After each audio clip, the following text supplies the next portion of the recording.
October, the high country of Colorado. A stagecoach groans down a road of frozen mud, smaller and smaller against a sky the color of old pewter until it is nothing. A single trunk stands abandoned on the boardwalk. Wind lifts the corner of a letter soft at the folds, gripped in a small gloved hand.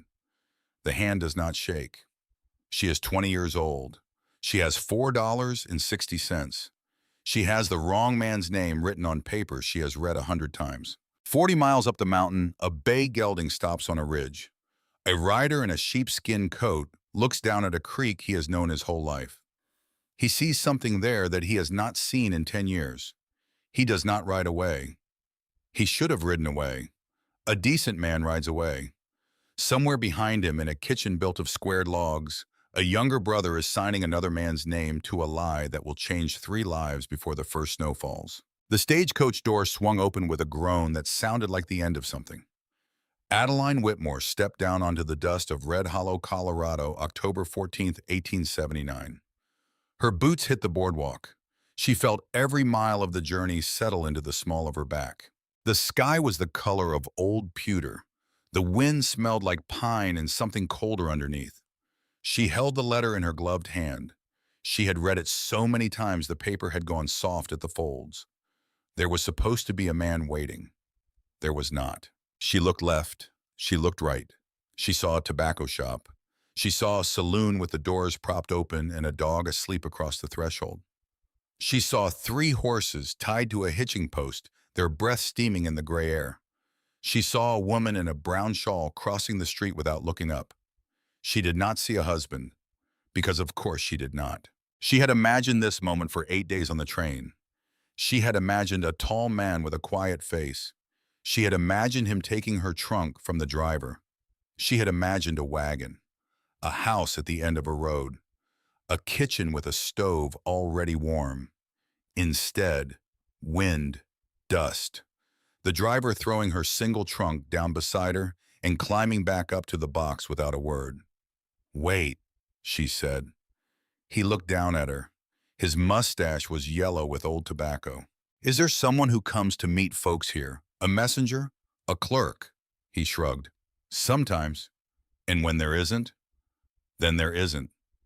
He flicked the reins. The coach pulled away. The wheels carved fresh tracks into the mud.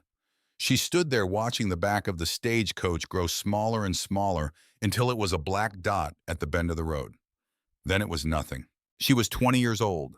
She was alone. She had $4.60 in her purse. She had a letter that promised her a home in the mountains and a man who would treat her fair. The mountains were there.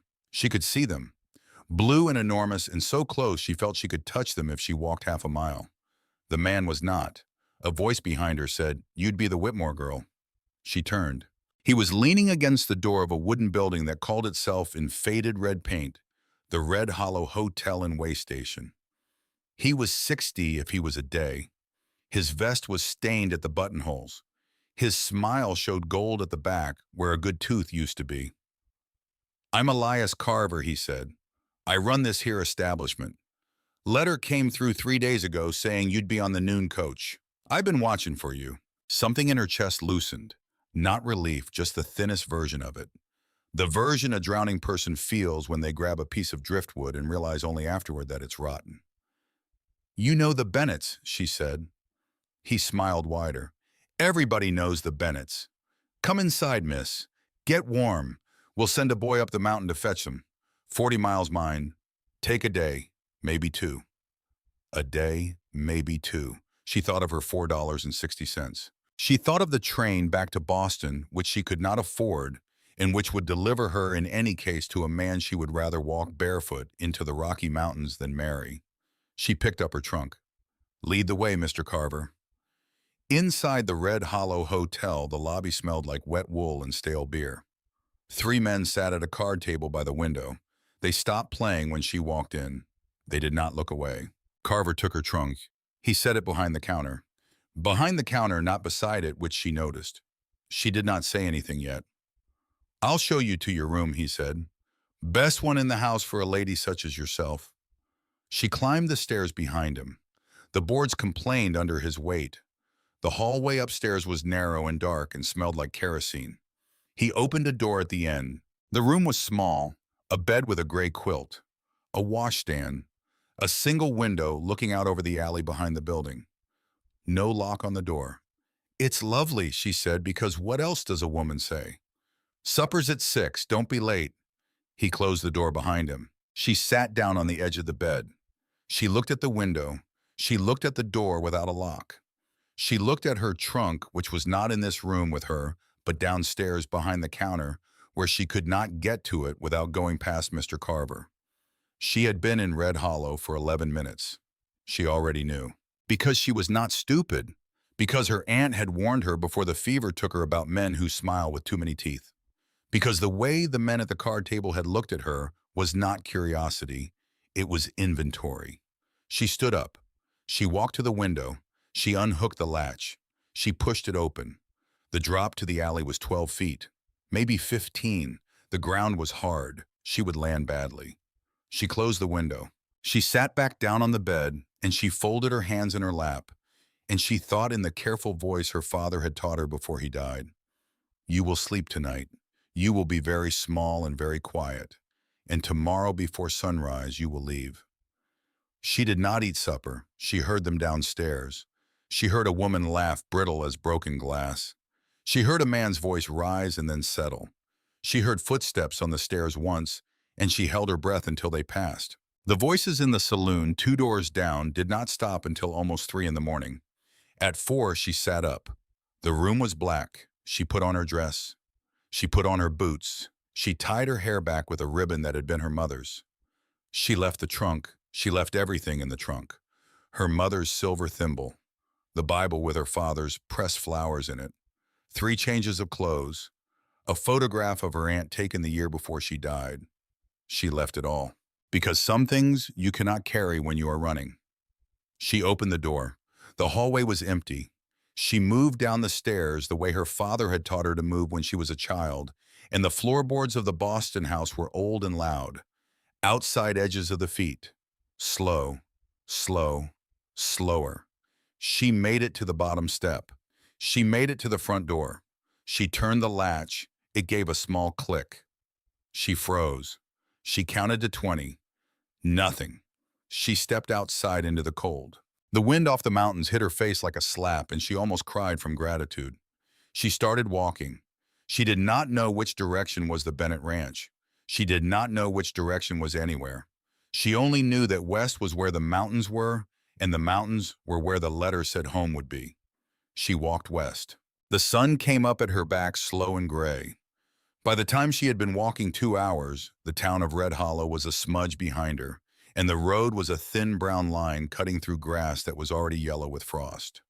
By the time she had been walking 4 hours, she had passed no one and seen no house. By the time she had been walking 6 hours, she could not feel her feet. She had found a road that became a track, that became a trail that wound up into the foothills. She had drunk from a stream once, cupping the water with hands so cold the bones ached. She had eaten nothing. She had $4.60 in her pocket and no place to spend it. The trail dropped down into a meadow. In the meadow there was a creek. The creek was wide and clear and ran over flat brown stones, and the cottonwoods around it had lost most of their leaves, and the leaves they had lost lay on the water and on the gravel banks like little gold coins thrown by someone who did not need them. She stopped at the edge. She had not stopped walking except to drink for 6 hours. She knelt down on the bank. She looked at her hands. Her hands were filthy. The cuffs of her dress were stiff with mud. Her hair, which she had pinned with such care in the train station in Denver, had come loose and hung around her face in dirty ropes. She thought of Mr. Carver's smile. She thought of the men at the card table. She thought of how she had not been clean. Not really. Not since she had left Boston. Not since the day she had run sweating through the streets to the train station with the letter from her aunt's lawyer crushed in her hand. She wanted to be clean. She wanted it the way a starving woman wants bread. She looked around. The meadow was empty. The trail behind her was empty. The sky was empty except for a hawk circling so high it looked like a piece of black thread. She was alone. So she did the only foolish, beautiful, necessary thing she had done in 8 days. She took off her boots, she took off her stockings, she unbuttoned the top 3 buttons of her dress, which was as far as her courage would carry her. She waded into the creek in her shift. Her dress folded on the bank, and the water was so cold it stopped her heart for one long second, and then started it again, kinder this time. She bent down, she put her face into the water. She came up, gasping. She laughed. She had not heard herself laugh in 9 months. She did not hear the rider. He came down the ridge slow, which was his habit, because a man riding fast through aspen country was a man who would lose an eye to a low branch. His horse was a big bay gelding named Ranger, and Ranger knew this part of the country the way Caleb Bennett knew the back of his own hand. They were checking a fence line. They were not looking for anything. Caleb saw her before Ranger did. He stopped the horse. He thought for one slow second that he was looking at a doe. Then she stood up out of the water and turned her face toward the sky and laughed. And he knew that whatever he was looking at, it was no animal of these mountains. He should have ridden away. He knew he should have ridden away. A decent man rides away. But she had not seen him yet, and if he moved, the horse would make noise, and the noise would frighten her, and a frightened woman in a creek in October was a woman who might do something foolish like run barefoot into the cottonwoods and twist an ankle and freeze to death by sundown. So he sat very still on Ranger, and he looked up at the sky instead of down at the water, and he said in a voice that he tried to make as flat and unsurprising as possible, "Ma'am?" She froze in the creek. Then she turned. Their eyes met across 30 feet of cold water. Hers were the color of the cornflowers his mother had once planted along the south wall of the cabin, back when his mother had still been alive to plant flowers. He noticed this. He hated himself for noticing it. "I'm going to turn my horse around," he said. "I've got a blanket on my saddle. I'm going to put it on the ground behind that flat rock there, and then I'm going to ride back up the ridge 100 yards, and you're going to come out of the water and dry yourself and dress yourself, and then you're going to call out, and I'll come back. Do you understand me, ma'am?" She did not speak. She nodded once. He turned Ranger. He rode up the ridge. He counted to 400. He could hear her behind him, the quick, wet sounds of a person hurrying. He did not turn around. He did not turn around even when he heard her stumble and catch herself with a small, sharp sound that might have been pain or might have been only fear. He waited. She called out. Her voice was thin. "I'm dressed." He turned Ranger. He rode back down to the creek. Back. She was standing by the flat rock. The blanket was around her shoulders. Her hair was wet, and her dress was wet at the cuffs, and her boots were on the wrong feet. He saw this last detail, and something in his chest did a thing he had not felt since he was a boy of 7, and his mother had laughed at his earnest attempt to braid the mane of an old plow horse. "What's your name?" he said. "Adeline Whitmore." "And what in the name of God are you doing on my mountain, Adeline Whitmore?" She lifted her chin. She pulled the letter out of her sleeve where she had kept it because she had not trusted Mr. Carver with so much as the spit in her mouth. She held it out. He swung down from Ranger. He took the letter. He unfolded it. He read it. He read it again. He looked up at her. "Where did you get this?" he said. "I answered an advertisement in the Boston Globe 3 months ago." "Whose advertisement?" "It was signed by a Caleb Bennett." Caleb Bennett did not speak for a long moment. His jaw worked. He looked at the letter again. He looked at the sky. He looked at her. "I am Caleb Bennett," he said, "and I did not write this letter." The first thing she felt was not surprise. She would think about that later and find it strange. The first thing she felt was the cold, as if her body, having held off being cold all day in order to keep her walking, had now decided that it was safe to let her know. She began to shake. He saw it. He took off his coat without a word. It was sheepskin lined heavy. He stepped close to her, and he draped it around her over the blanket. He did not touch her. He was careful about that. The coat smelled like horse and pine smoke, and a man's sweat from honest work. "You ride," he said. "What? Can you ride a horse?" I have ridden in a park in Boston as a girl." "Then today you'll ride in the Rocky Mountains as a woman." Up you go. He laced his fingers together and bent down, and she put her foot in his hands, and he lifted her onto Ranger as if she weighed nothing, which she nearly did by then. He swung up behind her. His arm came around her waist to take the reins. He kept his arm there only as long as it took to settle, and then he moved it. Hold the saddle horn, he said. Tight. She held it tight. He turned Ranger up the trail. I have questions, he said behind her. Yes. They can wait until you're by a fire. Yes. They rode for an hour without speaking. The trail climbed. The aspens gave way to spruce, and the spruce gave way to a long open meadow that looked out over a valley so vast and so beautiful that she made a small sound in her throat without meaning to. That's Eagle Pass, he said, is the ranch. That whole valley, from the rim of the mountain there to the cottonwoods at the south end, all of it, all of it. How? My father bought the first quarter in 1854. I've been adding to it for 14 years. By yourself. With my brothers. She turned her head a little against the rough wool of his coat against her cheek. How many brothers, Mr. Bennett? 2. Are they expecting me? Ma'am, said Caleb Bennett, we were not expecting the sun to come up east of west neither, but it does so every day. The ranch house at Eagle Creek was made of squared logs the color of old honey. The roof was shake shingle. There was a porch that ran the whole front and a stone chimney that breathed a thin line of smoke into the cold afternoon. A man was splitting wood in the yard. He was tall and lean, with hair the color of wet oak. He looked up when Ranger came into the yard. He set the axe down slow. He walked toward them. Caleb, he said. Wade. That is a woman. It is. On your horse. I am aware. You want to tell me why? Inside. Wade Bennett looked at Adeline. His eyes were gray. They did not smile. They did not glare. They simply took her in the way a man takes in a sky to decide whether to put up the haystack or leave it. Ma'am, he said. Mr. Bennett. He took the reins. Caleb swung down. He reached up and lifted her down without ceremony. Her feet hit the dirt and her knees gave, and Caleb caught her elbow. When did you eat last, he said. Yesterday morning. He did not curse out loud. The muscle in his jaw did the cursing for him. Wade, get Silas. Tell him to put on coffee and bread and whatever's left of last night's stew. Now. Wade walked toward the house.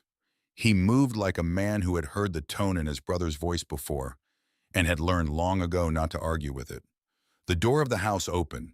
A third man stepped out onto the porch. He was the youngest. She knew it before anyone said it. He was lean where his brothers were broad, and his hair was a softer brown, and his face was the kind of face that smiled even when it was at rest. He was drying his hands on a dish towel. He stopped on the top step. He looked at her. The dish towel went still in his hands.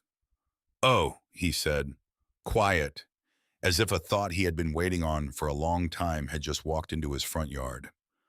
Oh, Caleb said, Silas. Silas looked at his older brother, then at her, then at the letter that was still in Caleb's hand. His face did something complicated. Joy, then guilt, then a deeper kind of guilt that had been living somewhere behind his eyes for a long time. Adeline, Silas said, soft. Adeline Whitmore. She felt the world tilt 1/2 inch. You know my name, she said. Inside, said Caleb. All of us now. The fire was real. The stew was real. The coffee was so strong she felt it in her hair.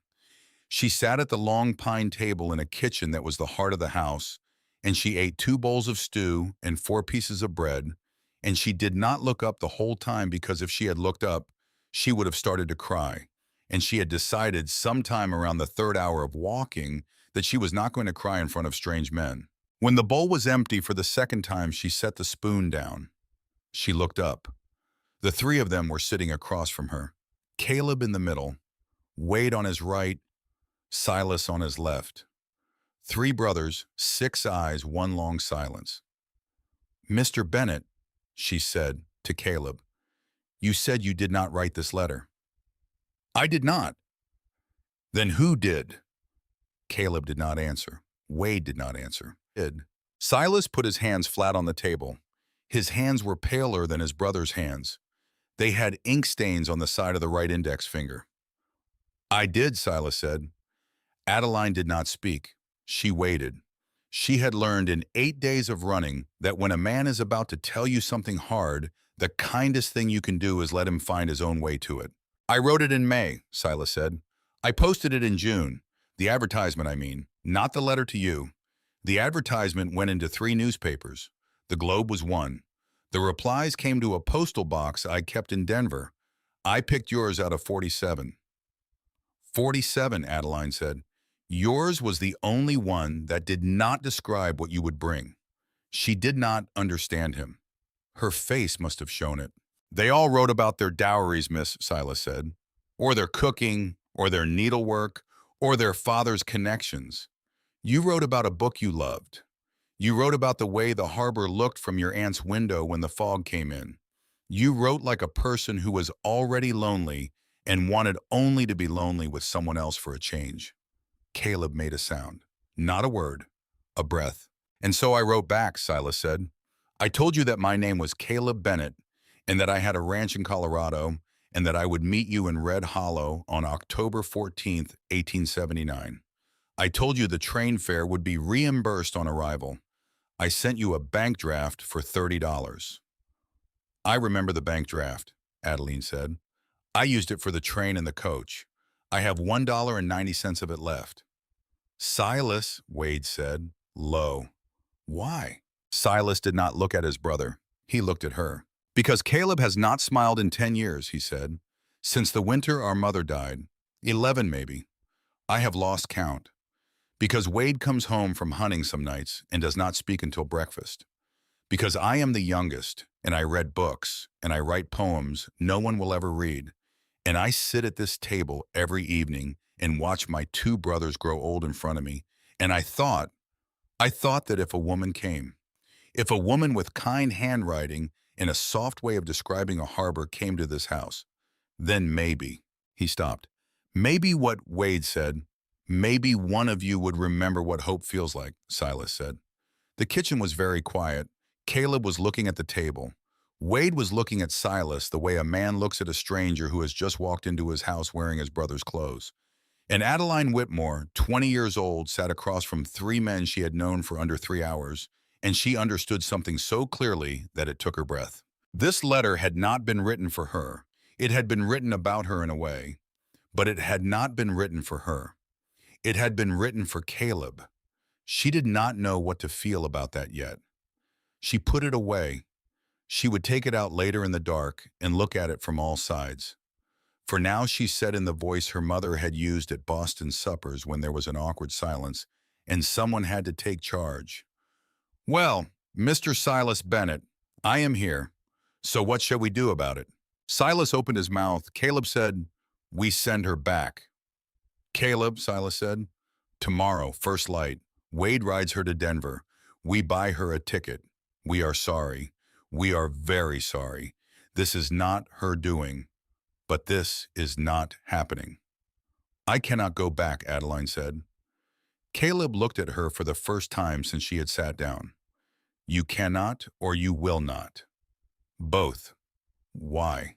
Because there is a man in Boston named Edmund Vance who is 62 years old and has buried 2 wives, and my uncle owes him $800.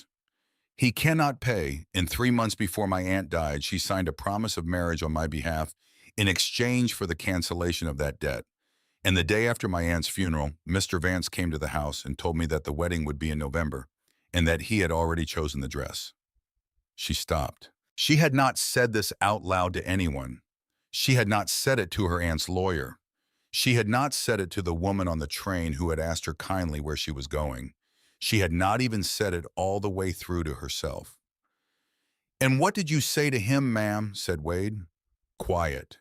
I said yes. I said yes because there was no one to say no for me.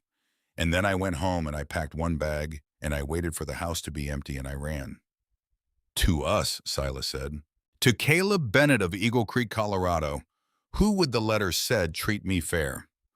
Caleb closed his eyes for 1 second. When he opened them, he was looking at the wall behind her. You can stay through the winter, he said.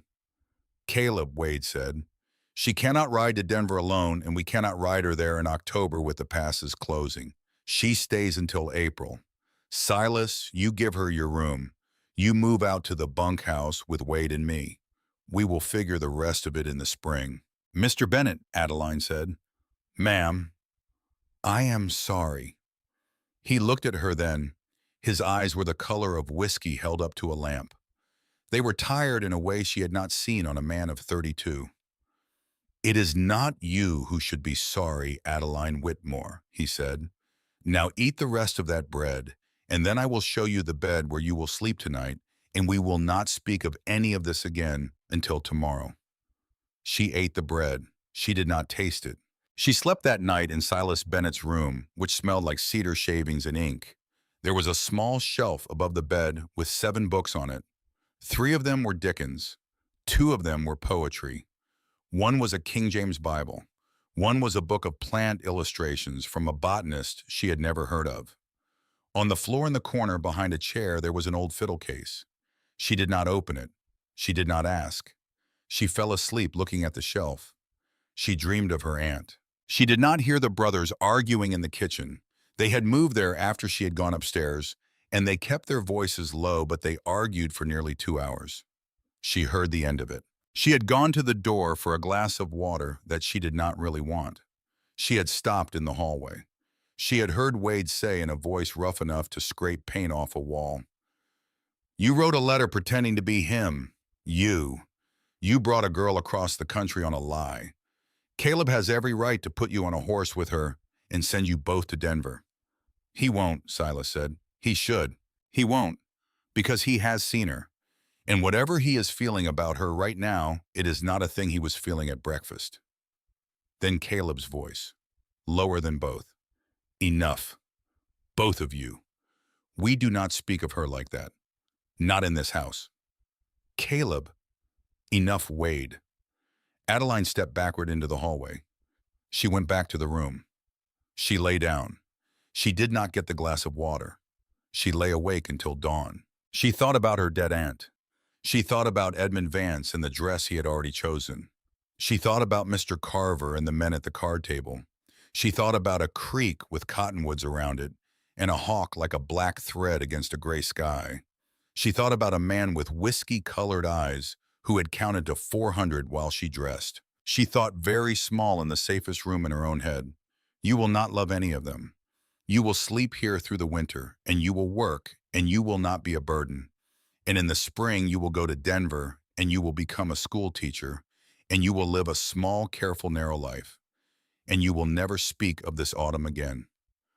She did not believe herself. She did not believe herself for one single sentence of it.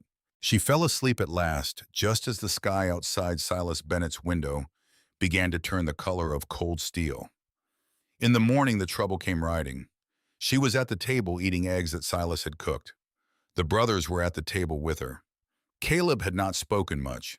Wade was reading the labels on a tin of coffee with the focus of a man pretending very hard not to notice the woman in his kitchen. Silas had been telling her gently about the layout of the ranch. A horse came into the yard. 2 horses. Caleb looked up. His face did not change, but something in him did. "Wade," he said, "get the rifles." Wade was already standing. "Adeline!" Caleb said her name without looking at her. "You go upstairs now. Silas, take her." "Caleb, who is it?" "Marcus Ashby. And the man on the brown horse with him is Elias Carver." She did not move. She had heard the second name, and she had gone still in a way that meant her body had forgotten what to do. Silas touched her elbow. "Miss, please, come upstairs." "No," Adeline said. "Ma'am," Caleb said. She stood up. Her hands were shaking. She put them flat on the table to stop them. "I have run from that man once already," she said. "I am 20 years old, and I am tired, and I am done with running. If you wish to send me upstairs, you will have to carry me, Mr. Bennett."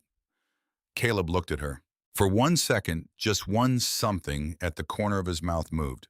It was not a smile, but it was the place a smile might have lived once. "Then stand behind me," he said. And do not speak, not one word. Whatever he says about you, you do not speak. That is mine to answer." She nodded. He stood up. He walked to the door. He picked up the rifle that lived on two pegs above the doorframe. He checked it. He stepped out onto the porch. She followed him to the doorway. Silas was behind her. Wade was already at the corner of the yard, his own rifle held loose and easy in a way that was somehow more frightening than if he had been pointing it. Marcus Ashby was a tall man in a black coat, too fine for these hills. He had a face that had been handsome once and was now only sharp. He sat his horse like a man who had been told often that he sat a horse well. Elias Carver was on the brown horse beside him. He had a bandage on his hand. She did not remember anyone hurting his hand yesterday. Maybe it was old. He saw her in the doorway. He smiled. "There she is," he said. "Mr. Ashby, there she is." "Miss Whitmore," said Marcus Ashby. Pleasant, cold. "We were worried about you. You left your trunk at Mr. Carver's establishment. We have brought it for you." There was a trunk tied to the back of Carver's saddle. Hers with her mother's thimble and her father's Bible inside. "You can leave it in the yard, Mr. Ashby," Caleb said. "And then you can leave the yard." Marcus Ashby looked at Caleb the way a man looks at a fence he is thinking about cutting. "Caleb Bennett," he said, "I have heard so much." "Have you?" "Your father is a legend in these parts." Was. Was. "I have been hoping to talk to you about your water rights for some time. Talked to my foreman in June, talked to me in August. Answer hasn't changed." "Hasn't it?" "No." Marcus Ashby smiled. His smile was nothing at all like Mr. Carver's smile. It was worse because it was educated. "I think it might have," he said. "Now that you have a house guest. A very interesting house guest. Mr. Carver tells me she arrived on the noon coach yesterday under unusual circumstances. Spent the night at his hotel, left without paying. He is of course willing to forget the matter of payment, especially if the lady comes back with us today to clarify a few details." "She is not going with you," Caleb said. "Mr. Bennett." "She is not going with him. Mr. Bennett, there are two of us. There are three of you. But there is also the matter of public opinion in Red Hollow. I would hate for the good people of this town to hear that the Bennett brothers are harboring a runaway from a Boston engagement. A fallen woman, some might say. A woman whose presence in your house is, shall we say, irregular." Caleb's hand on the rifle did not move. His voice did not rise. "Mr. Ashby," he said, "you will turn your horses around. You will ride back to Red Hollow. You will not come up this mountain again. If I see Mr. Carver inside of 40 miles of this ranch, I will shoot him myself and I will sleep well that same night. Do you understand me?" Marcus Ashby looked at him. He looked at Wade by the corner of the yard. He looked at Silas in the doorway. He looked last at Adeline. "Miss Whitmore," he said, "you should know that Mr. Edmund Vance of Boston is aware of your location. A telegram was sent 2 weeks ago the moment Mr. Carver received word that a young woman of your description had answered an advertisement in this region. Mr. Vance has retained the Pinkerton agency. They will be in Denver before the passes close. I tell you this as a kindness, so that you may consider in the long nights ahead the cost of the choices you are making and whose lives you are spending in order to make them." He tipped his hat. He turned his horse. Mr. Carver untied the trunk. He let it fall off the saddle. It hit the ground hard. Something inside it broke. He smiled at her. Then they rode out of the yard, both of them slow as a funeral, and they did not look back. The silence in the yard after they were gone was the loudest silence Adeline Whitmore had ever heard. Caleb lowered the rifle. He did not turn around. He spoke without looking at her. "You will stay through the winter. Adeline Whitmore," he said. "That part has not changed. But in the spring you will not go to Denver. You will go further. New Mexico, California, somewhere a Pinkerton cannot find you in less than a year of trying. I will pay for it." She did not answer. She walked down the porch steps, past Caleb, past Wade. She walked to the broken trunk in the middle of the yard. She knelt down. She opened it. She took out her mother's silver thimble. She held it in her hand. She closed her fingers around it. She stood up. She looked at Caleb Bennett, who had still not turned around, whose broad back was the only part of him she could see, who was she realized breathing too carefully the way a man breathes when something very large inside him is trying to get out. "Mr. Bennett," she said. "Ma'am, I am not going to California. I am not going to New Mexico. I am not going anywhere in the spring that you do not also wish me to go." He went very still. "That is not your decision to make," he said. "Then we will discover this winter whose decision it is." She walked past him into the house with her mother's thimble in her hand. Silas held the door for her. Wade was looking at the place she had been standing as if she had left a mark there. Caleb did not turn around for a long time. The first snow of the year fell that night an hour after sundown, soft and slow on the roof of the house at Eagle Creek, and it did not stop falling for 3 days. The snow stopped on the fourth morning. Adeline came down the stairs in a dress that was not her own. It was one of Silas's mother's found in a cedar trunk in the attic smelling of lavender, 40 years old. Silas had laid it across the foot of her bed without a word. The wool was soft. The cuffs were a little loose. It fit her the way a borrowed life fits. The kitchen smelled like coffee and bacon and pine smoke. Caleb was at the table, reading a ledger. He did not look up when she came in, but the muscle in his jaw moved once, the way a man moves when he is making himself not look up. She poured herself coffee. Her hand was steady. She made it be steady. "Good morning, Mr. Bennett." "Ma'am." That was all. For 3 days that had been all. She sat across from him. She drank her coffee. She watched the steam rise between them like a thin curtain neither of them was willing to part. Silas came in from the porch with an armload of split wood, snow on his hat, eyes already smiling before his mouth caught up. "She lives," he said. "I live." "Sleep all right?" "Yes." "Liar." "Yes." He laughed. The laugh did something to the room. Caleb's eyes flicked up at last, met hers, held 1 second, dropped to the ledger again. But 1 second was not nothing. Wade came through the back door with a rifle and a brace of grouse. He set them on the counter. He looked at Adeline. He nodded. That was the warmest thing Wade Bennett had done in 72 hours. She would take it. By the end of the first week, the snow was up to the bottom of the porch rail, and the pass to Red Hollow was closed for the season. A rider from the south brought a sack of mail on snowshoes. There was a letter for Caleb. It was from the bank in Denver. He read it standing in the doorway. His face did not change. He put the letter into the fire without folding it. "Bad news," Silas said. "Old news," said Caleb, "which is bad news that has had time to get worse." Caleb did not answer. He took down the rifle and went outside. Adeline watched him go. She turned to Silas. "Tell me, Miss Silas Bennett, tell me." So he did. It came out slow over an afternoon of rolling out biscuit dough on the long pine table, because Silas could not tell hard truths sitting still. His hands had to be working. The Bennett Ranch had a mortgage, $1,800, held by the Denver Cattlemen's Bank. Caleb's father had taken it in 1872, the bad year, the year of the cold spring. He had died before paying it off. The brothers had been paying it down ever since. Slowly, honestly. 3 winters of cattle losses, 2 summers of drought, a fire in the south barn that took a year of feed. They were $600 behind. Marcus Ashby had bought the note. "He bought the note," Adeline said. "In June. He owns our mortgage.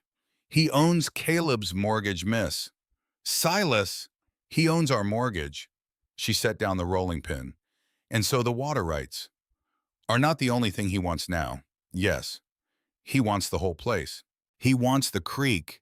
He has always wanted the creek, because the creek runs through 40 miles of Ashby grazing land before it crosses ours, and the creek is the reason any of it is worth $1 an acre. Without the creek, his country is sage and rock. With the creek, it is the richest range in the Southern Rockies. Then why has he not just taken it? Because Caleb has a deed and a rifle and 3 brothers worth of stubborn. Until the bank calls the note. which Ashby will tell them to do, which they will do in March when the snow softens, when riders can travel, when the law can be served.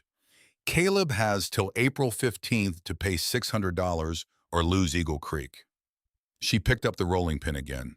She rolled out the dough. She rolled it thinner than it needed to be. She thought in a voice that surprised her with its calm, $600 is not a fortune. $600 is not the end of the world.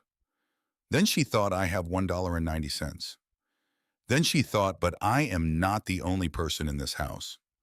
She did not say any of this aloud. She cut the biscuits with a tin can.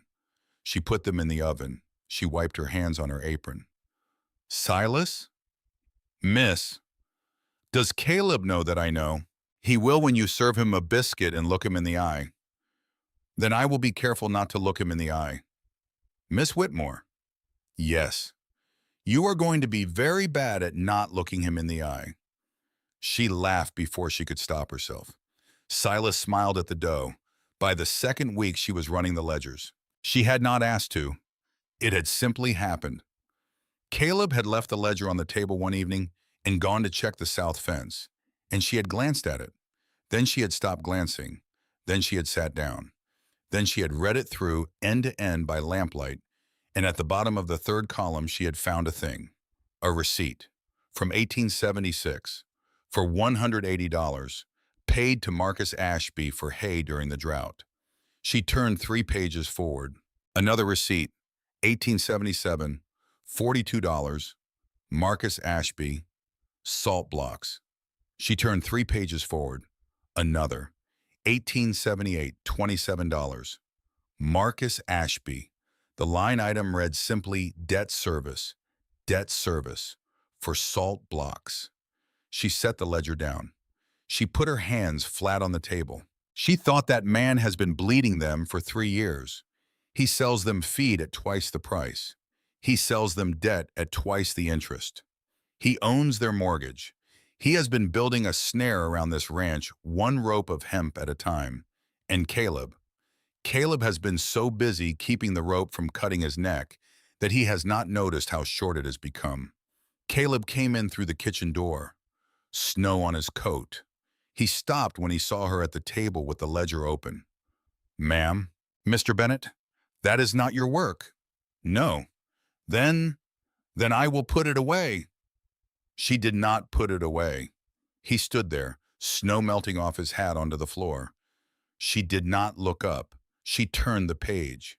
She made a small mark in pencil next to a number. Adeline. She looked up. It was the first time he had used her first name. She did not let her face do anything. Yes. What are you marking? Every transaction with Marcus Ashby in the last 3 winters.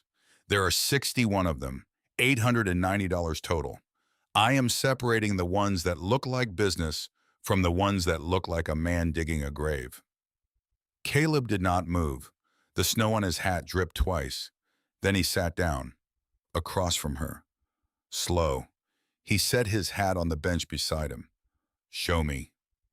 She showed him. She walked him through it. She turned the pages. She showed him how the prices Ashby charged were 11% above market, in 76, 14% above, in 77, 19% above last winter.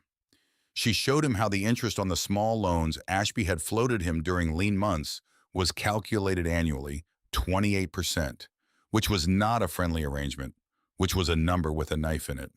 He did not interrupt her. When she was done, he sat very still for a long minute. He did not look at the ledger. He looked at her hands. I am a fool, he said. You are tired. I am a fool. You are tired, Mr. Bennett. A tired man does not always see the shape of the thing that is killing him. That is what other people are for. He looked up. His eyes were not the color of whiskey in lamplight. They were the color of dark honey when the lamp is right behind it. She had not meant to notice that. She made herself stop noticing it. My father would have caught this, he said. Your father did not have a Marcus Ashby. My father had a Hugh Ashby, Marcus's father.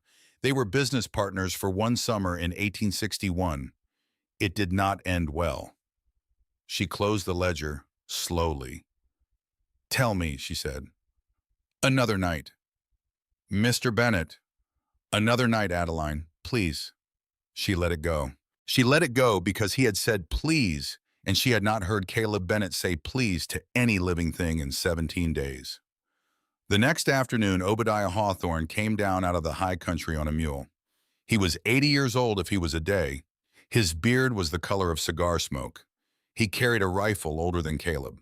He lived alone in a one-room cabin 3 miles up the ridge, and he came down once a month for coffee, whether he was wanted or not. He stamped the snow off his boots on the porch. He came into the kitchen. He stopped one full step inside the door. He looked at Adeline. He did not speak for a long, slow count. Lord in heaven, he said. Silas by the stove said, Obadiah, this is Miss Adeline Whitmore. Obadiah did not seem to hear him. He walked across the kitchen with the careful slowness of a man whose knees no longer trusted him. He stopped a foot from her chair. He looked down into her face. Whitmore, he said. Of where, child? Of Boston, sir. Whitmore of Boston. Whitmore of Boston who? Whose mother? She did not understand the question. She answered the only way she could. Margaret. My mother was Margaret Whitmore, born Margaret Hale, of Boston. Obadiah closed his eyes for one heartbeat. When he opened them, they were wet. Margaret Hale, he said, who came west in the summer of 1857, who rode through this very valley on a gray mare, who stayed 2 weeks at a homestead one ridge over from this one. Who could ride better than any woman I ever met before or since? Adeline's coffee cup made a small sound against the table because her hand had begun to shake. You knew my mother. Child, I introduced your mother to John Bennett. In the doorway behind her, a man stopped breathing. She did not have to turn around. She knew who it was. She heard the floorboard. Obadiah's eyes went past her, to Caleb. He had not noticed Caleb come in. Boy, Obadiah said, soft. I think we are going to have to tell her now. Caleb did not answer for a long time. Then he said, sit down, Obadiah. Adeline, please come into the parlor. The parlor was the room Caleb used least. It had a stove that was rarely lit, a horsehair sofa his mother had brought from St. Louis, a framed map of the territory on one wall, a daguerreotype on the mantel of a man and a woman standing very stiffly in front of a different cabin. Caleb lit the stove. He did not sit down. He stood by the mantel. He picked up the daguerreotype and he handed it to her without a word.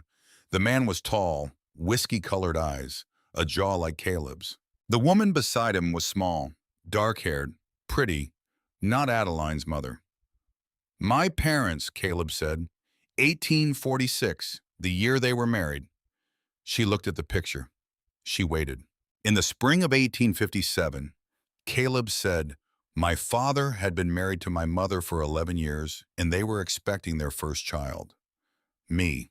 She was back in St. Louis with her people because the cabin was not finished and the winter would be hard. He was alone in these mountains with one mule and a rifle and a piece of paper that said he owned 500 acres of nothing. That summer, Obadiah brought a party through 2 men and a young woman. The young woman was Margaret Hale of Boston. She had come west with her brother. She was 19 years old. Adeline did not move. Her thumb was on her mother's face in the daguerreotype that was not her mother. They stayed 2 weeks at Obadiah's place. They rode out every morning, my father and your mother, down the valley, up the ridge. Obadiah says by the end of the first week, they were finishing each other's sentences. By the end of the second week, my father had made her a promise he had no right to make. She believed him, Adeline said. It was not a question. She knew. She knew the shape of the story already because it lived in her chest, somehow fully formed, as if she had always known it and only just remembered. She believed him. God forgive him, she believed him. And then her brother received word that their father had died in Boston. There were debts. There was a younger sister who needed someone. Your mother had a duty. She went home. She told my father she would come back as soon as the estate was settled. He believed her. He waited 2 years. The letters came less often. Then they stopped. In 61, a letter came at last. She had married a banker named Albert Whitmore. She wished my father well. He took the picture back from her gently. He set it on the mantel. My father had been married to my mother since the summer of 46. She was carrying me when your mother came west. She did not know yet what had happened that summer in the mountains. She found out later. Some letters, some Obadiah talk. She forgave him before I was born. She was that kind of woman. He was a good husband to her. But he never spoke your mother's name again, and he never went east of the Mississippi for the rest of his life. And on the day he died, he made me promise that if a Whitmore ever came down out of these hills with no place to go, the Bennetts would not turn her away. Adeline put her face in her hands. She did not cry. She had decided before the train left Denver that she had used up her crying. But she put her face in her hands and she let her shoulders shake for the length of one slow breath. Because somewhere in Boston, 9 months ago, a woman had died of fever in a narrow bed, and that woman had been her aunt. And her aunt had said, on the second to last night of her life, in a voice already thin, "Do you know your mother loved a man in Colorado once?" And Adeline had said, "What man?" And her aunt had not been able to answer. She had fallen asleep and she had not woken clearly again before she died. Adeline lowered her hands. "Mr. Bennett, Caleb, Caleb." He waited. "Did you know," she said, "when you saw me at the creek, did you know my last name?" "No." "When Silas read it in the letter?" "No." "When?" "This minute, when Obadiah said your mother's name. Before that, I had only the shape of a story my father told me once when he was drunk on the anniversary of his sister's death. He did not give me a name. He said only a woman from Boston who could ride." She nodded. She walked to the window of the parlor. The snow had started again. It was falling slow and even, and the valley below the house was already white from the cottonwoods to the cattle yard. The sky was the color of a dove's wing. She put her hand flat against the cold glass. "Caleb." "Yes. You said in the spring I would go to New Mexico." "I said that. I am not going to New Mexico." He did not answer right away. When he did, his voice was very quiet. "No," he said. "I do not believe you are." She did not turn around. She kept her hand on the glass. She watched her breath fog the window in a slow, soft circle and clear again. "Caleb." "Yes." "What did your father say to you about my mother the night he was drunk?" Silence then. "He said he had loved her so much that when she left, he understood for the first time why some men drink themselves to death. He said he chose not to. He said he had a piece of land to keep. He said keeping the land was the only way he could survive losing her. He said the land kept him alive long enough to come home to my mother, who was the better woman in the end, and who deserved a whole husband, and to whom he hoped mostly that, mostly, mostly." She closed her eyes. She did not turn around for a long minute. When she did, her face was composed and quiet, and there was something new in her eyes that he had not seen there before. "Caleb Bennett," she said. "Yes. I will not be a piece of land you use to survive losing me. Adeline, if I am here in the spring, it will be because I have chosen to be here. And if you want me here, you will have to know it. Not guess at it, not hope it. Know it. Do you understand?" "I understand."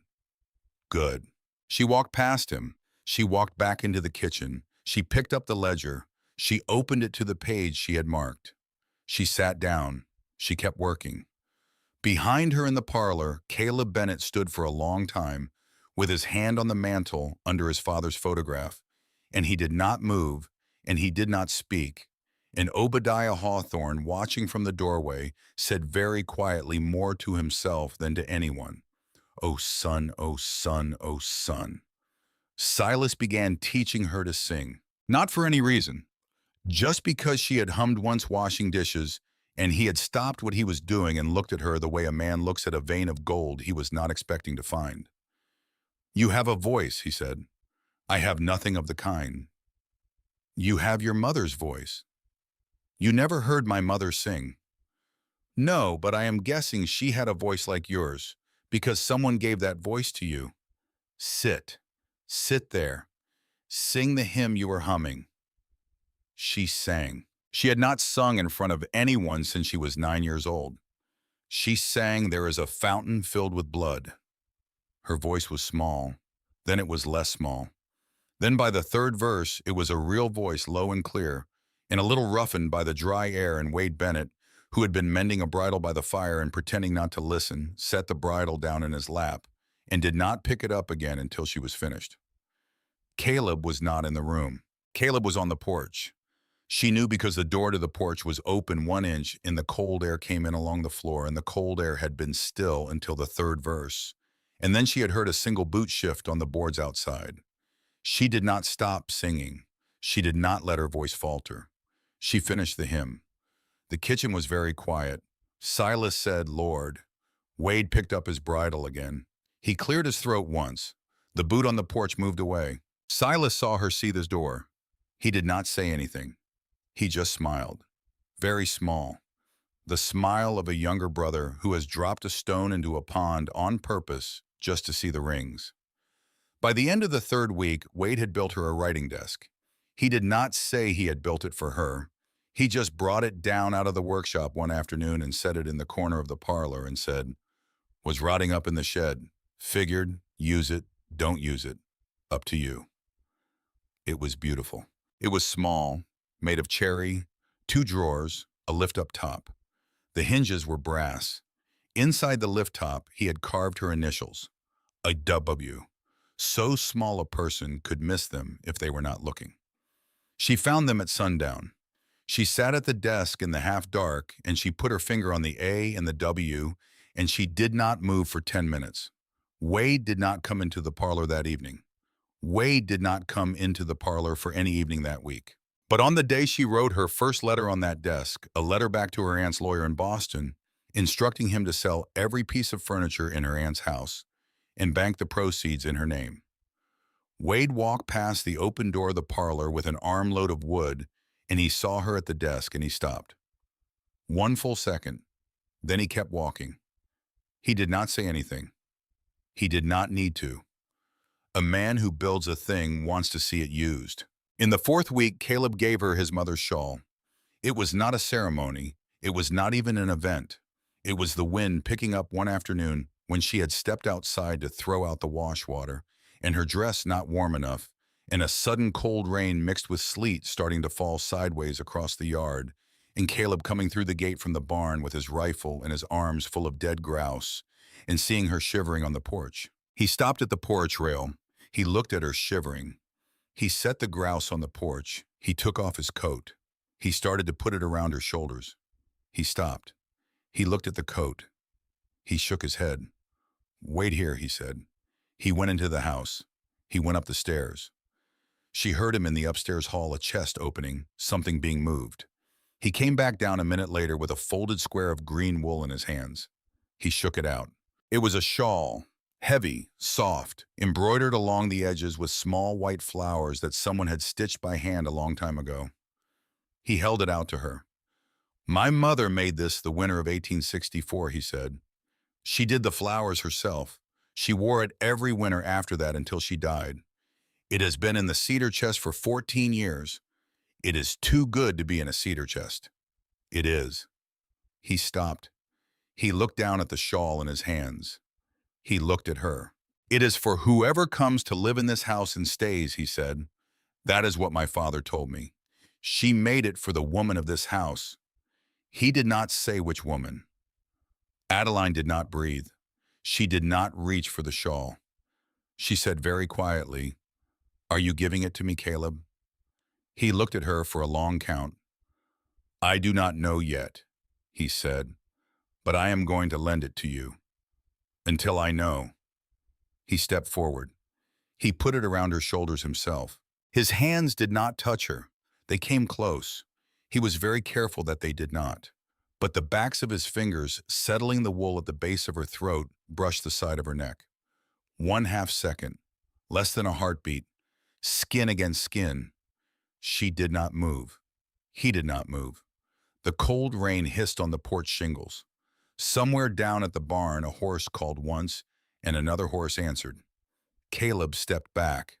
"There," he said. His voice had gone rough, as if he had walked uphill to say it. She held the shawl closed at her throat with one hand. "Thank you, Caleb." "Ma'am?" "Caleb." "Caleb, yes." He picked up the grouse. He carried them inside. The kitchen door closed behind him. She stood on the porch in the green shawl for a long time, watching the rain turn back to snow, holding the wool to her throat at the place where the backs of his fingers had brushed her skin, feeling very small and very steady, a thing she had no name for yet, only a shape, only the shape of a question that had begun somewhere in the back of her to assemble itself into an answer. She did not say it, not even in her own head. She would not say it, not yet. The riders came on a Wednesday afternoon. The sky had been low and yellow all morning, the kind of sky that means weather. The brothers were down at the south pasture moving cattle to the lower windbreak. They had taken all three rifles. They had taken Silas's revolver.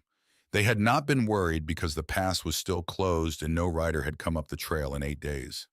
They had been gone an hour. Adeline was at the writing desk in the parlor, working on a letter to a bank in Denver she had never met on behalf of a man who had not asked her to. She heard the horses before she saw them. 4 horses, not 3. Her hand went still on the page. She stood up. She walked to the window of the parlor. She looked. Elias Carver, on the lead horse, his bandaged hand held loose on the saddle. 3 men behind him she did not know. One of them was carrying a coil of rope. The brothers were 2 miles away. She put down the pen. She walked into the kitchen. She took down the rifle from the pegs above the door.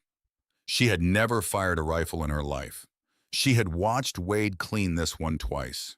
She knew more or less which end of it was the dangerous end. She knew less than more or less how to make it become dangerous on purpose. She checked the breech the way she had seen Wade check it. There were 2 cartridges in it. The 3rd chamber was empty. She did not know if you could fire a rifle with the 3rd chamber empty.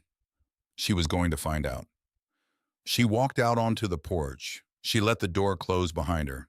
She held the rifle the way she had seen Caleb hold it, across her body, easy, as if the rifle weighed nothing, as if she had held one every day of her life. The horses came into the yard. Elias Carver smiled. "Miss Whitmore," he said, "I see they left you home alone." "Mr. Carver." "That a Bennett rifle in your hand, Miss Whitmore?" "It is a rifle, Mr. Carver." "You don't know how to fire it." "I do not." The men behind him laughed.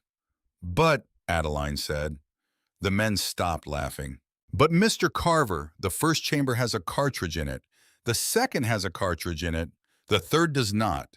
So the 1st cartridge I fire will not hit anything in particular because I will be aiming above your head into the cottonwood behind you. The 2nd cartridge will hit you, Mr. Carver, because by then I will have figured out how to aim. The 3rd chamber is empty. By the time I would need the 3rd chamber, you would be on the ground, and the gentleman behind you would have decided I expect that the rope they brought is not going to find a use today." Elias Carver stopped smiling. "Miss Whitmore, you will turn your horses around, Mr. Carver. You will leave this yard. You will go down the trail, and you will tell Mr. Ashby that I read his ledger this week, all $890 of it, and that I will be writing to the Denver Cattlemen's Bank this evening about a number of irregularities I have noticed in the rates of interest charged to this ranch by Mr. Ashby. I am the niece of a Boston banker, Mr. Carver. I know what I'm looking at. Do you understand me?" She raised the rifle. It was heavier than she had expected. Her arms shook for half a second. She made them stop. She aimed at the cottonwood behind him. She pulled the trigger. The kick of the rifle nearly knocked her off the porch. The cottonwood lost a branch the size of her forearm. Bark and snow rained down on Elias Carver's hat. She brought the rifle back down. Level, aimed at his chest. "The next one is for you, Mr. Carver." He turned his horse. The 4 of them rode out of the yard at a pace that started slow and was by the bend of the road a great deal faster than slow. She lowered the rifle. She sat down very suddenly on the porch step. She put the rifle across her lap. Her hands were shaking so badly the barrel was rattling against the wood. She sat there. She sat there for a long time. Then she heard the brothers riding in fast three horses at a hard gallop because they had heard the shot from 2 miles away. Caleb was off Ranger before the horse had stopped. He came up the steps, two at a time. He stopped when he saw her on the step with the rifle across her lap. He looked at her face. He looked at the cottonwood with the new wound on it.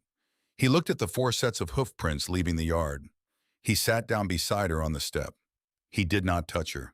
He set his own rifle down across his knees in exactly the same way she had set hers across hers. "Adeline Whitmore," he said, soft, rough. "Yes. Tell me what happened, from the beginning." So she told him. When she got to the part where she had decided to fire above Elias Carver's head, Caleb made a small sound that was almost a laugh. The first sound like that she had ever heard out of him. It scared her. She stopped talking. "Go on," he said. She went on. When she was finished, he sat looking at the cottonwood for a long minute. Then he reached over. He did not take her hand. He took the cuff of her sleeve where it had come loose at the wrist, and he pulled it gently straight. He let go.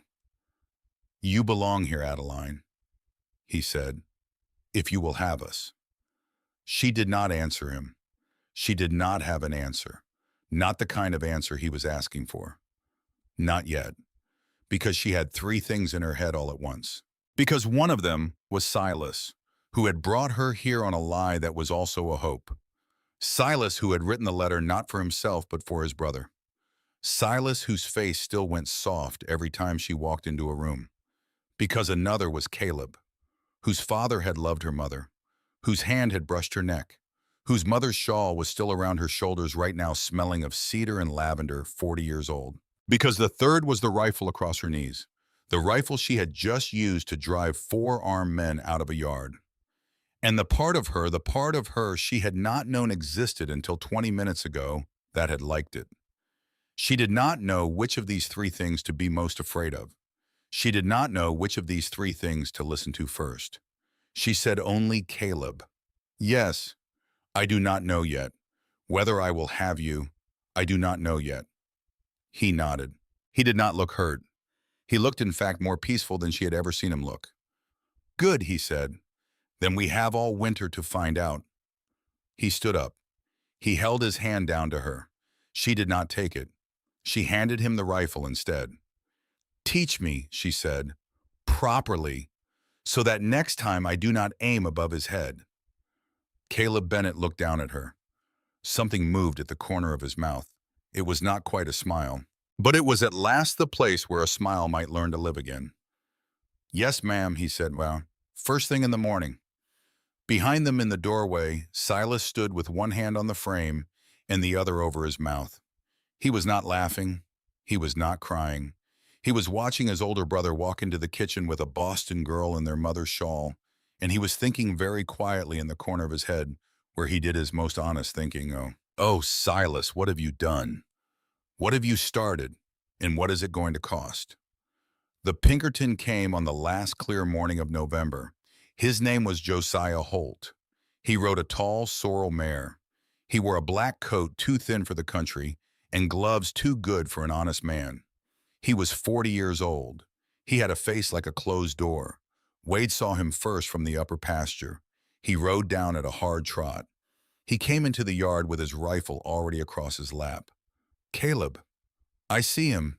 Want me to?" "No." "Caleb." "I said no, Wade." The brothers stood in the yard. The sorrel mare came up to the gate. Josiah Holt did not dismount. "Caleb Bennett," he said, calm, like a man reading from a list. "That's me. I have a writ of summons. State of Massachusetts. Suit for breach of promise of marriage. Plaintiff Edmund Vance. Defendant Adeline Whitmore. The writ orders her appearance in Boston before the spring assize. The penalty for failure to appear is forfeiture of any estate she has inherited and a finding of contempt that will follow her into any state of the Union." Caleb did not speak. Behind him on the porch, Adeline put her hand on the post and held it. "May I see the writ?" she said. Josiah Holt looked at her for the first time.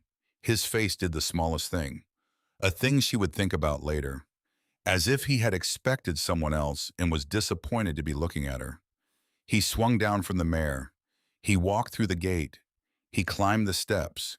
He held the writ out. She took it. She read it. It was real. It bore the seal of the Suffolk County Court. It bore Edmund Vance's signature in the slow, stiff hand she remembered from one terrible afternoon in her aunt's parlor when he had explained to her slowly, like a man explaining a contract to a child, what her life was going to be. She handed the writ back. "Thank you, Mr. Holt." "Miss Whitmore, you have done your duty. May I offer you coffee before you ride out?" Josiah Holt looked at her. He looked at Caleb. He looked at Wade. He looked at Silas, who had come out of the house and was standing very still in the doorway with a wooden spoon in his hand. "Yes, ma'am," he said. "I believe I will take coffee." He sat at the long pine table with his gloves folded beside his cup. He did not drink the coffee right away. He looked into it, the way a man looks into a thing he has used to make many decisions over many years. "Mr. Bennett," he said to Caleb, "I would like a word with you in private. Anything you have to say to me you can say in front of her." "Mr. Bennett." "Sir." Josiah Holt looked at the coffee a second longer. Then he lifted his eyes. "All right," he said. "Then I will tell all of you, and you can all decide what to do with it." He turned the cup in his hands. "Edmund Vance is dying," he said. "Cancer of the stomach. The doctors give him 6 weeks, maybe 10. He is 62 years old, and he is very rich, and he has buried 2 wives, and he has no children and no heirs. The estate that he is afraid of forfeiting in this lawsuit is not his own. It is yours, Miss Whitmore, your aunt's. $11,400 in railroad bonds held in trust at the Suffolk Bank. Your aunt named you sole beneficiary in the will she signed 3 weeks before she died. Mr. Vance does not know about the bonds. He believes your aunt died with debts. He believes the promise of marriage was a contract to settle those debts. He is suing you because he has been told by his attorney that you have run west to escape the marriage, and he wishes to die having won one last fight." Adeline did not move. Her aunt had left her $11,000. Her aunt who had eaten bread and butter for supper most nights of her life, who had darned the same stockings for 15 years, who had hidden $11,000 from her own family. For her. "His attorney," Adeline said. "His attorney." "Who is also Marcus Ashby's attorney." Josiah Holt smiled. It was a thin smile. It was the smile of a man finally telling a truth he had been carrying for a long time. "His attorney's brother-in-law," he said. "Yes." The kitchen was very quiet. Wade set his coffee down, carefully, as if it might shatter. "Mr. Holt," Caleb said, "why are you telling us this?" "Because Marcus Ashby is paying me $300 to find Miss Whitmore. And I have found her 3 weeks ago, Mr. Bennett. I have been in Denver. I knew where she was before the first snow. I have spent 3 weeks writing letters to Mr. Ashby telling him I was still looking. The reason I am here today is that I have decided I am no longer in his employ." "Decided when?" said Wade. "Decided last Sunday, in a church in Denver, Mr. Bennett, where I sat in the back row and listened to a sermon I have heard 100 times before, and where I understood for the first time in 12 years that I am old enough to die, and that when I do, I would rather not die with 300 Ashby dollars on my conscience." He drank his coffee at last. He set the cup down. He stood up. "Mr. Vance will be dead before the spring assize," he said. "When he dies, the suit dies with him. There is no other plaintiff. There is no estate left to him that wishes to pursue it. Mr. Vance's nephew is 27 and stupid and gambles. He will accept any settlement to make the suit go away. Miss Whitmore, you do not need to go to Boston. You need to write to a Mr. Henry Ames at 27 Beacon Street. Tell him I sent you. He is the executor of your aunt's will, and he is an honest man, and he has been waiting for you to write to him for 9 months." Adeline could not speak. She nodded. "As to Mr. Ashby?" Josiah Holt picked up his gloves. He put them on, slowly, the way he did most things. "I am riding from here to Denver. I have prepared a deposition concerning his business with Vance's attorney. The Denver Cattlemen's Bank will be very interested. I expect they will be revisiting the question of your note, Mr. Bennett. I expect they will be revisiting many questions. He looked at Caleb. My father homesteaded a place in Wyoming in 1864, he said. He lost it in 1873 to a man very like Marcus Ashby. I never had the means to do anything about that. I do now. Good day. He walked out of the kitchen. He swung up onto the sorrel. He rode out of the yard at the same slow pace he had ridden into it. The four of them sat in the kitchen for a long minute without speaking. Silas put the wooden spoon down on the counter. Adeline. Yes. Did that just happen? I believe it just happened, Silas. $11,400. Yes. You are rich. I am sitting at a table in a kitchen in the Rocky Mountains in November, Silas Bennett. I am not rich. I am sitting. Wade made a sound, half laugh, half something else. He put his head in his hands. Caleb did not move. He was looking at the place on the table where Josiah Holt's cup had sat. He was looking at the small wet ring it had left on the wood. Caleb. Adeline, are you all right? He looked up. His face did something she had not seen it do before. It opened. Just a hand's breadth, like a man taking the bar off a barn door for the first time in a long winter. I am very far from all right, he said, but I am the closest to all right I have been in 14 years. The next morning they went up into the attic. Silas led the way with a lantern. The attic of the Bennett house was cold and narrow and smelled of mice and cedar. There were 3 trunks under the eaves. There was a saddle no one had ridden in 20 years. There were stacks of letters and tin biscuit boxes. What are we looking for? Adeline said. My mother kept everything, Caleb said. My father told her once never to throw away a piece of paper from before the war. She didn't. They opened the first trunk. Dresses, a child's christening gown, a pair of gloves that had belonged to a man with smaller hands than Caleb's. They opened the second trunk. Books, a Bible, a family register with 3 generations of births and deaths in 2 different hands. They opened the third trunk. Papers. It took them an hour. They found it in a leather portfolio at the very bottom, tied with a green ribbon. The ribbon had begun to rot.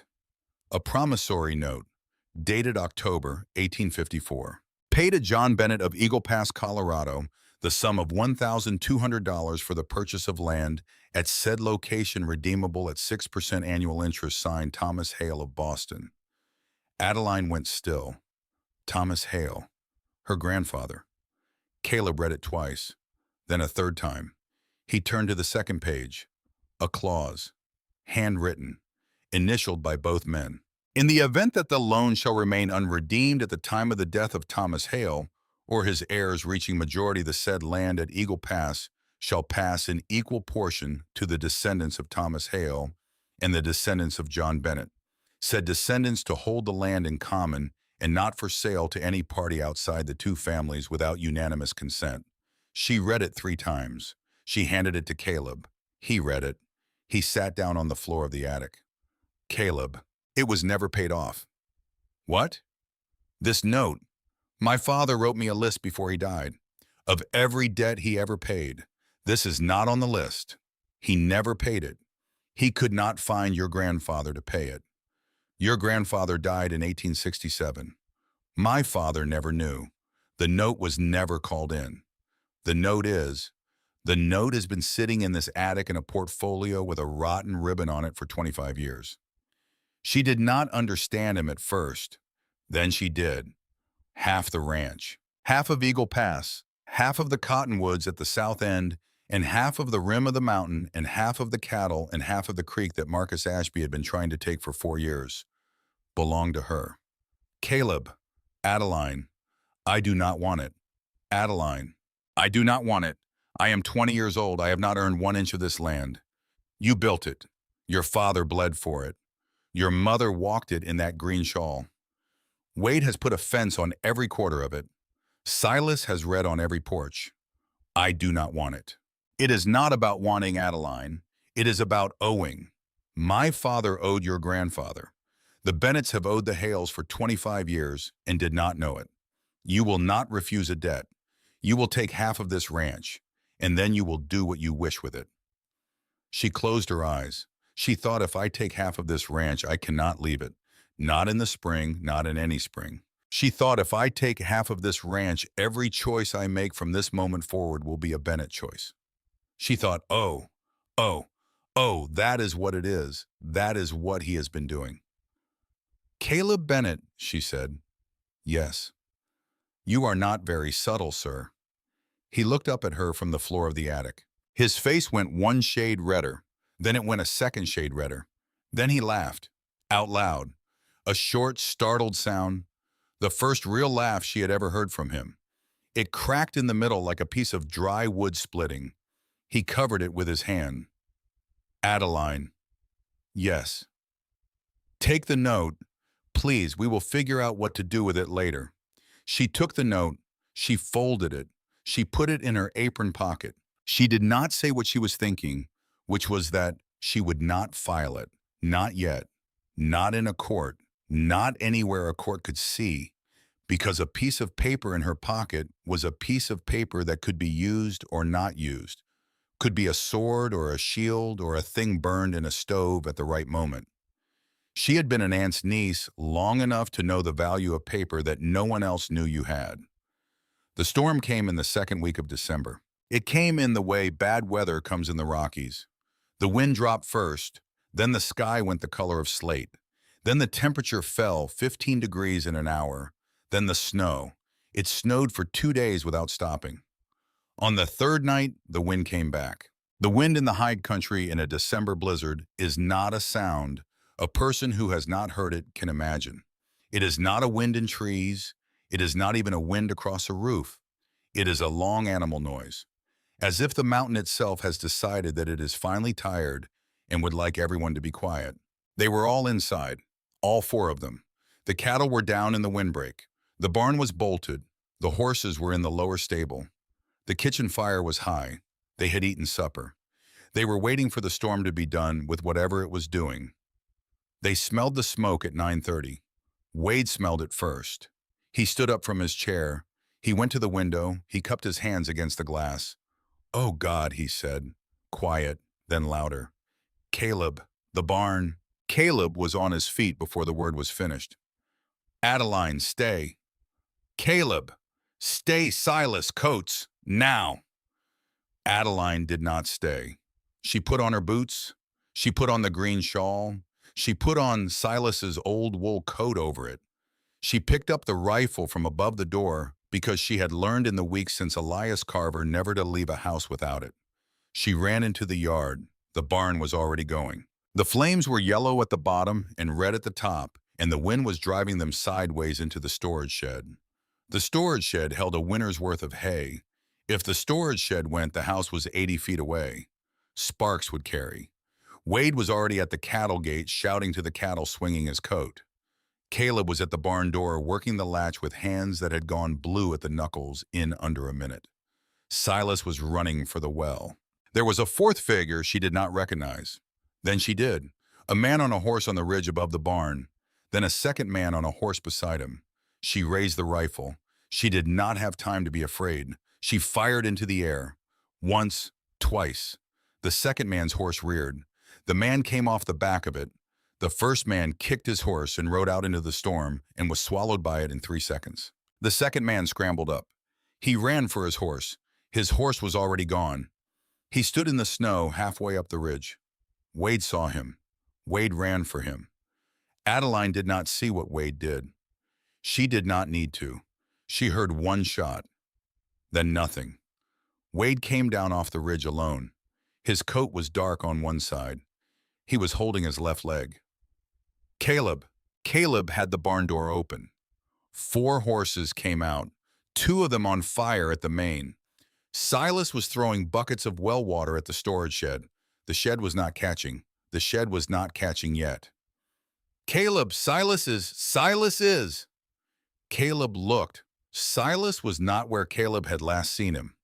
The buckets were on the ground by the well. The shed was being put out by no one. "Silas!" No answer. The wind ate the word. Caleb turned in a slow half circle in the yard. He saw Silas's footprints. They led from the well. They led past the storage shed. They led across the yard. They led toward the creek where the foals were. The two new foals from October who lived in the small fenced pasture by the creek because the big stable had been full when they were born. The two foals nobody had remembered. The two foals Silas would have remembered, because Silas remembered everything. Wade, go, go. Caleb went. He went on foot because the horses were already gone or scattered.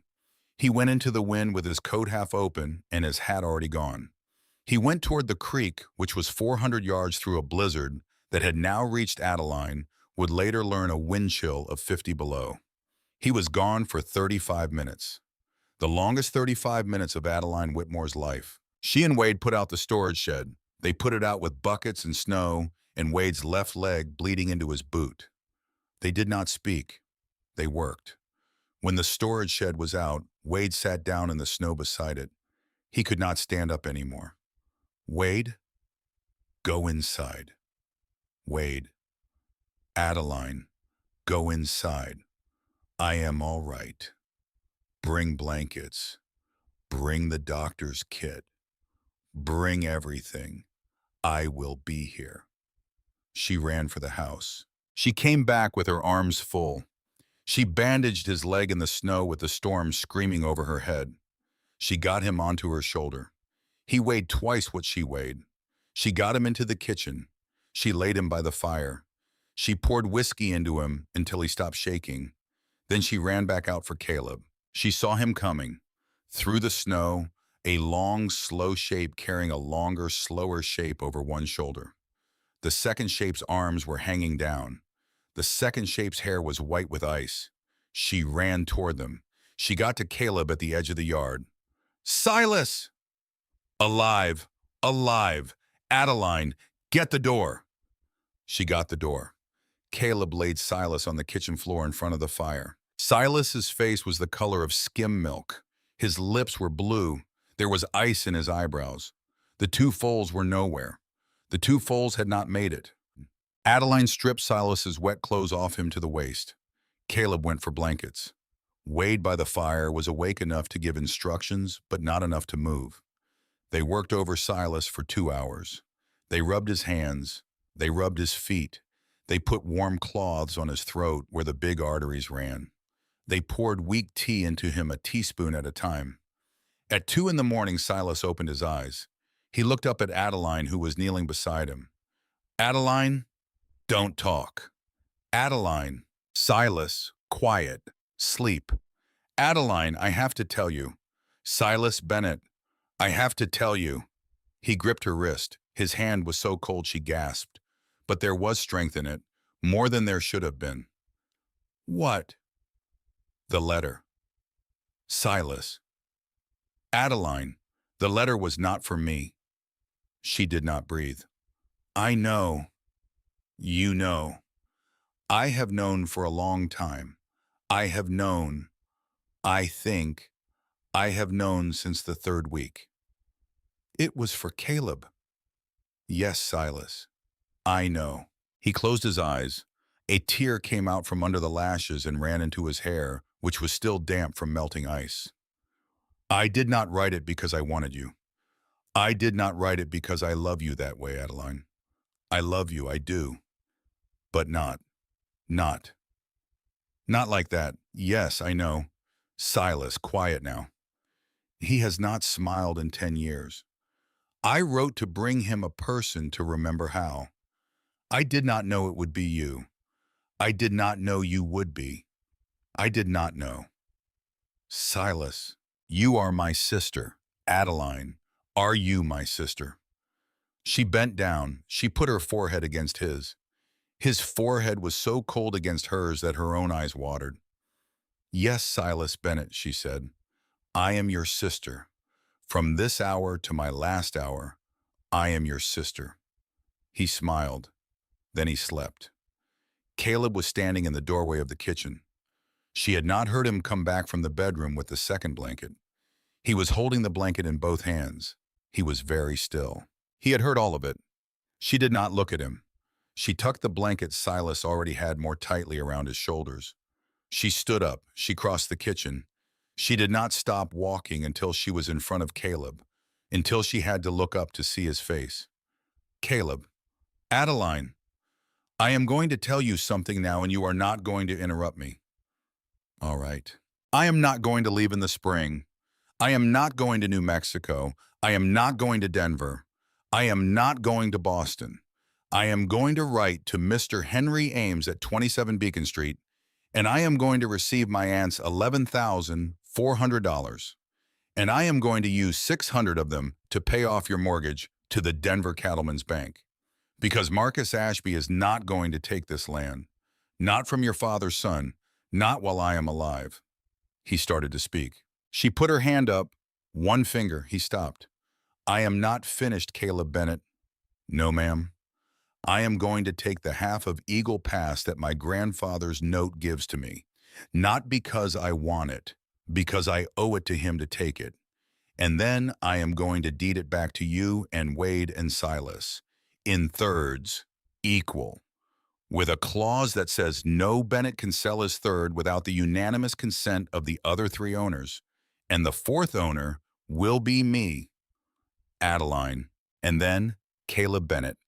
You are going to court me, properly, the way my father would have wanted, the way your father would have wanted, the way a man courts a woman who is his equal in everything that matters, and in the spring, if we are both still of the same mind.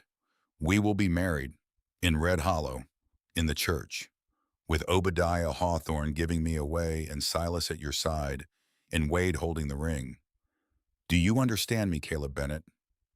He looked down at her. His eyes were the color of dark honey. They were also, for the first time since she had known him, wet.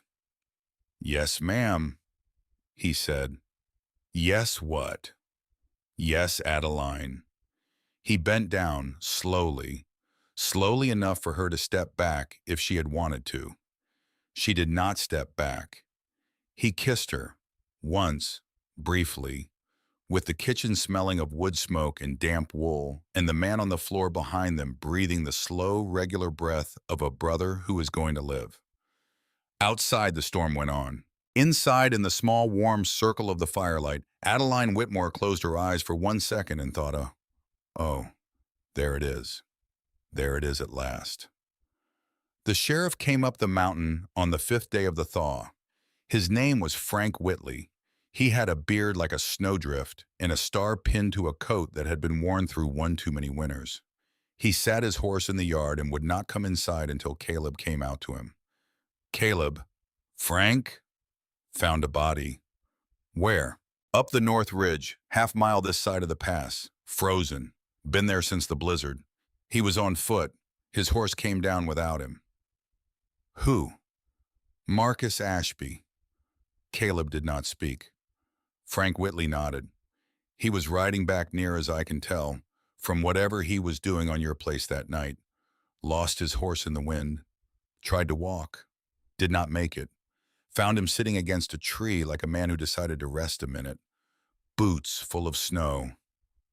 Frank. Yes. I am sorry to hear it. No, you are not Caleb. No, I am not. Frank Whitley smiled, a small, tired smile. His brother is going to take the place. He is 24. He is engaged to a girl in Pueblo. He has already told me he wants to sell the South Range. He hates the mountains. Frank? I told him you might be in the market. Frank, you think about it. He turned his horse. He rode out of the yard.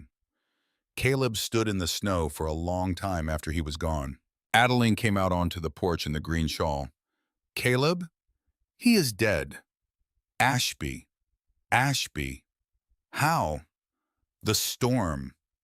She came down off the porch. She walked across the yard to him. She stopped in front of him. She did not say good. She did not say I am glad, because she was not glad exactly, and neither was he.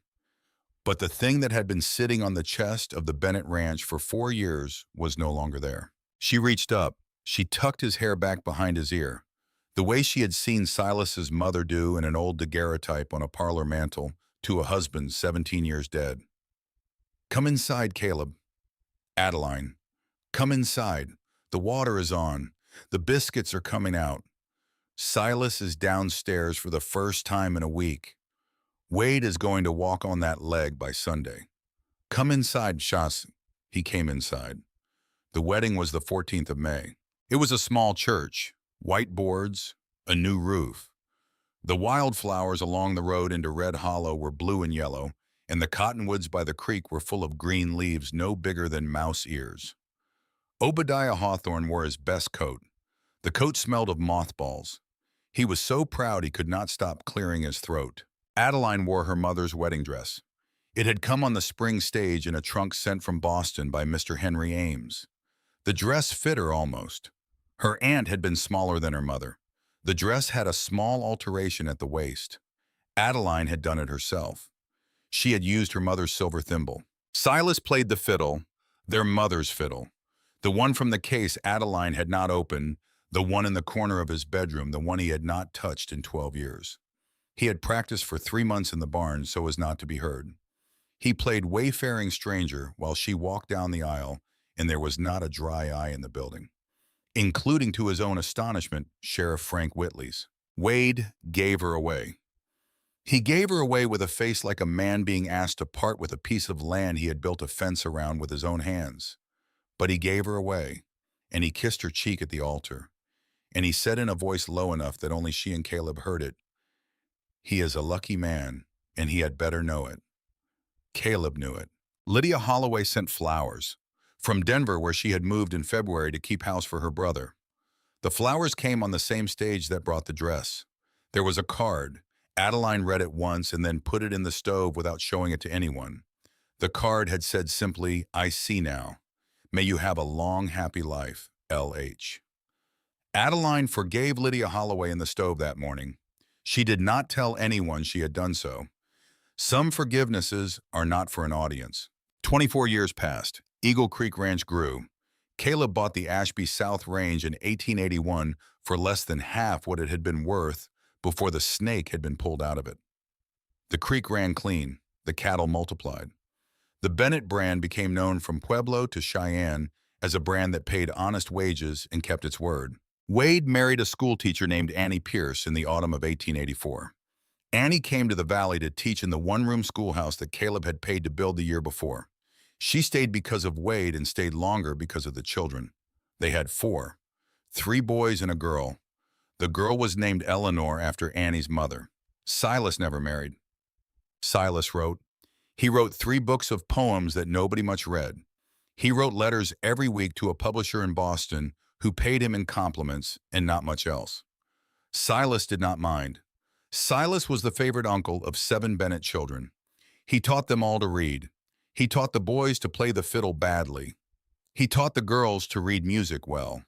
He sat on the porch in the evenings with whichever child was smallest at the moment, and he told them stories, and the stories were always about a winter long ago when a woman came down out of nowhere with a letter in her hand and changed every life on the mountain. Obadiah Hawthorne died in the winter of 1889. He was 91. He had outlived 3 of his own children. He was buried on the ridge above his cabin, looking down over Eagle Pass. Caleb made his coffin himself. The first child Adeline and Caleb had was a girl. They named her Margaret after the grandmother in the daguerreotype on the parlor mantel that was not in the daguerreotype, but should have been. Margaret grew up tall like her father with her mother's cornflower eyes, and she married a banker from Denver in 1901. And when her first child came in 1903, Caleb walked into the bedroom and saw the baby and sat down in the chair beside the bed and cried for the first time anyone could remember. Adeline and Caleb had 3 children in all. Margaret, then John named for Caleb's father. Then a second girl, Hattie, born late in 1892, who grew up to be a doctor. The first woman doctor in the Southern Rockies. She rode the same trails her mother had once walked alone. Only Hattie rode them with a black bag and a horse named Ranger after a horse her father had once told her stories about. The ranch grew. The family grew. The mountain stayed the mountain. On a warm afternoon in late September of 1904, Adeline Bennett sat in a rocking chair on the porch of the house at Eagle Creek and watched her grandchildren chase each other through the wildflower meadow below the barn. Caleb was somewhere down by the creek with John looking at a fence line. Wade was on the porch of the next house over which he had built himself 30 steps from Caleb's house in 1885, smoking a pipe with Annie beside him.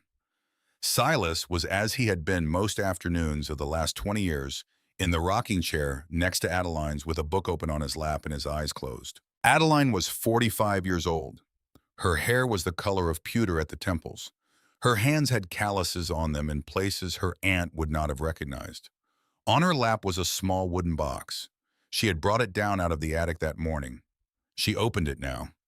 Inside was a piece of paper, folded, 24 years old, soft as cloth at the creases. The letter. The one Silas had written. The one she had brought down out of Boston in her sleeve. The one that had been signed by Caleb but written by Silas. The one that had not been for her exactly but had brought her here anyway. She unfolded it. She did not need to read it. She knew it by heart. She had known it by heart since the third week. But she read it again. Behind her the screen door opened. Her granddaughter Margaret's 6-year-old came out onto the porch. She was carrying a small wooden horse Silas had whittled for her 2 summers ago. Her hair was the color of dry wheat. She came up to her grandmother's chair. "Gran." "Yes, child." "What is that paper?" "It is a letter." "From who?" Adeline looked over the top of the page at Silas. Silas had opened his eyes. He was smiling. "It is from your Uncle Silas," Adeline said. "To your grandfather, a long time ago, before any of us was anyone." The child looked at Silas. "You wrote Grandpa a letter." "I did, sugar." "Why?"